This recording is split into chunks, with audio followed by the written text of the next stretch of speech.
మీ business ఏదైనా మీ ఊర్లో promotion చేయాలంటే అది సుమన్ టీవీతోనే సాధ్యం. ఇప్పుడే సంప్రదించండి. అంటే మూఢనమ్మకాల పేర్లు చిన్నపిల్లల్ని బలియడం కానీ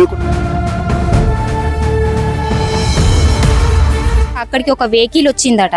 కానీ ఆ వెహికల్ ఈ రోజు నైట్ బాబుని 3 గంటలకి తెల్లవారుజాములో 3 గంటల నైట్ వాష్రూమ్కి లేవాలన్న భయం. 6 సంవత్సరాల నుండి ఈ నారాయణపురం కాలనీలో. Welcome to Suman TV. ప్రస్తుతానికి మనం మహబూబాబాద్ జిల్లా నారాయణపురంలో ఉన్నటువంటి ఒక ఎస్సీ కాలనీలో ఉన్నాము. ఎస్సీ కాలనీ మొత్తం కూడా భయం గుప్పిట్లో ఉంది. ఎందుకంటే ఎప్పుడు ఏం జరుగుతుంది, ఏ పిల్లగాడికి ఏ ఆపద ముందుకు వస్తుందని చెప్పేసి ఒక భయాందోళన మొత్తం వాళ్ళ ఉంది. ఎందుకంటే ఎస్సీ కాలనీలో ఇప్పుడు ఇందాక మనం విన్నట్టుగా ఎస్సీ కాలనీలో ఎక్కువగా చిన్నపిల్లలే ఉన్నారని చెప్తున్నారు. మరి ఈ చిన్నపిల్లలని ఎవరైనా టార్గెట్ చేశారా? పిల్లలనే టార్గెట్ చేసి పిల్లల్ని హతమార్చడానికి ఉన్న పథకం ప్రకారం ప్లాన్ చేశారా? గతంలో 8 నెలలకు బాబు చనిపోయాడు.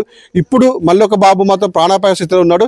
మరి ఎస్సీ కాలనీలో అసలు ఏం జరుగుతుంది? మరి ఈ ప్రాణభయం ఎందుకు? వాళ్ళకి బిక్కుమంటూ బతకాల్సిన అవసరం వాళ్ళకి ఏమొచ్చింది? వాళ్ళకి ఇంతవరకు కూడా వాళ్ళు గత రాత్రి నుంచి కూడా వాళ్ళు బిక్కుమంటూ ఉండి ఇక్కడనే వాళ్ళ కాలం అంతా వెళ్తున్న పరిస్థితి. ఇంట్లో వెళ్ళి కూడా కనీసం అన్నం కూడా వండుకోలేని పరిస్థితులు ఉన్నారు వాళ్ళు. అసలు ఏంటి మరి ఈ భయంతో గల ముఖ్య కారణం ఏందని వస్తే వాళ్ళు అడిగి ప్రయత్నం చేద్దాం. అమ్మ మీరు చెప్పండి, ఎందుకు మీ ముఖంలో చూస్తే ఒక భయాందోళన కలిగిస్తుంది? ఎందుకు అసలు ఏం జరుగుతుంది అసలు ఈ కాలనీలో?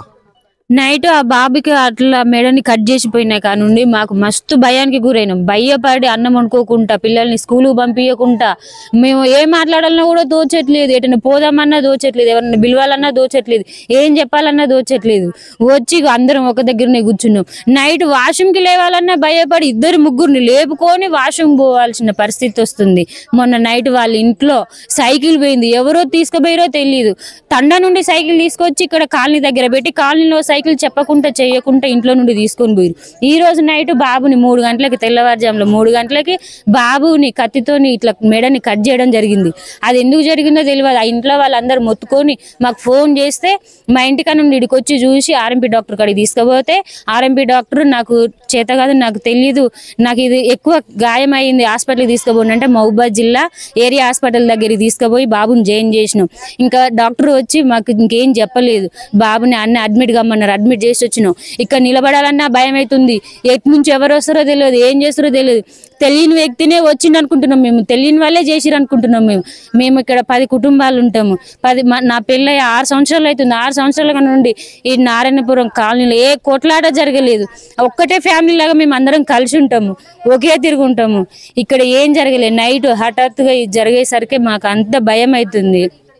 మాకు కాలనీలో సీసీ కెమెరా ఏర్పాటు చేయాలి, అంతకుని పట్టుకొని మా ముందు పట్టుకొని ఇక్కడ నిల్చోబెట్టేటట్టుగా మేము కోరుకుంటున్నాం. మాకు నైట్ పోలీసు వాళ్ళు ఇక్కడ భద్రత కల్పించాలనేసి మేము కోరుకుంటున్నాం. ఇంతే. చూడండి ఇక్కడ వీళ్ళు పాపం ఎంత అమాయకులు చూడండి. వీళ్ళకు అంటే కొన్ని సంవత్సరాల నుంచి ఇక్కడ ఉన్న 10 కుటుంబాలు ఇక్కడ జీవనం కొనసాగిస్తున్నాయి. కనీసం వాళ్ళకి బయటికి వెళ్దామన్నా కూడా బాల విసర్జనకి బయటకు వెళ్దామన్నా కూడా భయం గుప్పిట్లో ఉండి కుటుంబ సభ్యులందరూ బయటకు వెళ్తేనే వాళ్ళతో పాటు కూడా వెళ్తుందని చెప్పేసి గనగన వణుకుతున్న పరిస్థితి ఉంది. మరి ఎందుకు మరో అడుగుదాం. అమ్మ మీరు చెప్పండి తల్లి, ఏం జరిగింది అసలు నైట్? ఎందుకు మీ ముఖాలు చూస్తూ ఒక భయం వాతావరణం కనిపిస్తుంది అసలు? నా పేరు అనిత, నేను మహిళా సంఘంలో వివోఏగా చేస్తున్నాను.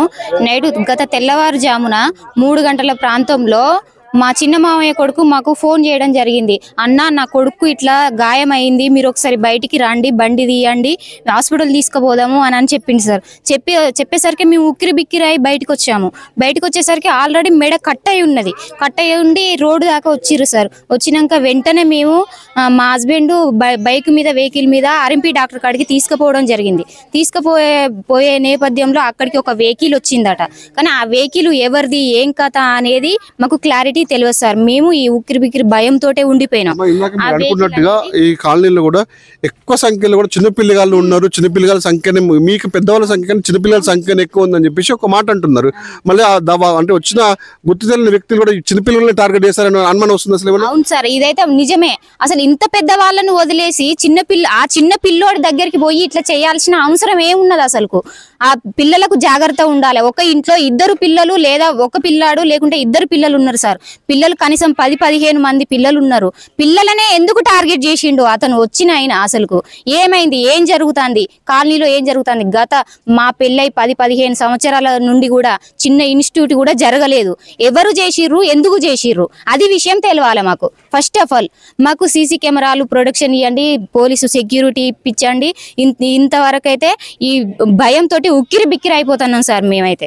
తల్లి మీరు చెప్పండి, ఇంత కాలనీలో ఇంత భయం జరుగుతుంది కదమ్మా, మరి ఎందుకు ఇది జరుగుతుంది? నేపథ్యంలో ఏం జరుగుతుంది మీ కాలనీలో? అసలు ఇంతవరకు మీరు ఇంట్లో అన్నం కూడా వండుకోలేదట, పిల్లలు కూడా బడి కూడా బంద్ చేయించిల్లు.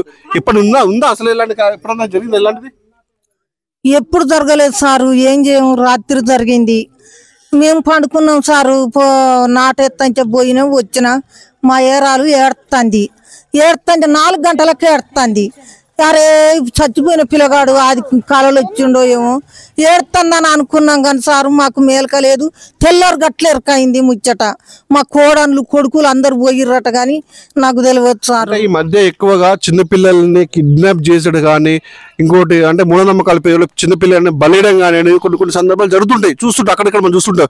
అలాంటిది కూడా ఇక్కడ జరగడానికి ఆస్కారం ఉందంట ఏమన్నా? ఇది వరకు జరగలేదు సారు. ఇప్పుడే అంటే ఇదివరకు బయట జరిగిందే కదా, అట్లా బయట జరుగుతుంటాయి అట్లా. అలాంటిది ఇట్లా జరుగుతుంది. మా ఊళ్ళోనైతే రాత్రే జరిగింది సారు.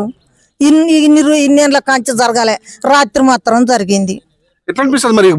భయంగా మొత్తం ఉరుకుతున్నారు అనిపించదా సార్? గట్ట చేసినాక భయం అవుతుంది. చిన్న పిల్లలు కాదు సారు, అట్టి మిరికేశ్వరు పెట్టు దండం పెడతా. అంతా ఒక చెప్పడానికి వాళ్ళకి గొంతు కూడా రావట్లేదు, భయం కూడా వాళ్ళని వెంటాడుతుంది. ఎందుకంటే వాళ్ళ స్కూల్కి వెళ్ళినా కూడా దాని మధ్యలో మరి ఎవరైనా గుర్తు తెలియని వ్యక్తులు కాపు కాచి కూడా పిల్లల మీద దాడి చేస్తారని చెప్పేసి విషయంలో కూడా పిల్లల తల్లిదండ్రులు కూడా భయపడుతూ వాళ్ళని స్కూల్ కూడా మానేసిన పరిస్థితి ఉంది. ఇంట్లో కూడా ఒక్కరు కూడా పొయ్యి వెలిగించుకోకుండా కూడా భయం ఇట్లున్నారు. ఎందుకంటే ఏది సమస్య ఉందో, ఎవరైతే గుర్తు తెలియని వ్యక్తులు ఎవరైనా త్వరగా పట్టుకుంటే మాత్రం అప్పుడే మాలో ఉన్నటువంటి భయం తొలగిపోతుంది. లేని పక్షంలో మేము అందరం కలిసి కట్టుకొని అందరూ ఒక దగ్గర ఉండాల్సిన పరిస్థితి. ఎందుకంటే ఒంటరిగా ఉంటే కూడా ఎక్కడి నుంచి ఎవరు దాడి చేస్తారని భయం గుప్పిట్లో మేము ఉన్నాము. త్వరగా మా బజార్లో కూడా సీసీ కెమెరాలు పెట్టుకోవాలి, పోలీసు గస్తీలు కూడా కావాల్సిన పరిస్థితి ఉంది. అంటే మూఢనమ్మకాల పేరులో చిన్నపిల్లల్ని బలియడం కానీ. అక్కడికి ఒక వెహికల్ వచ్చిందట, కానీ ఆ వెహికల్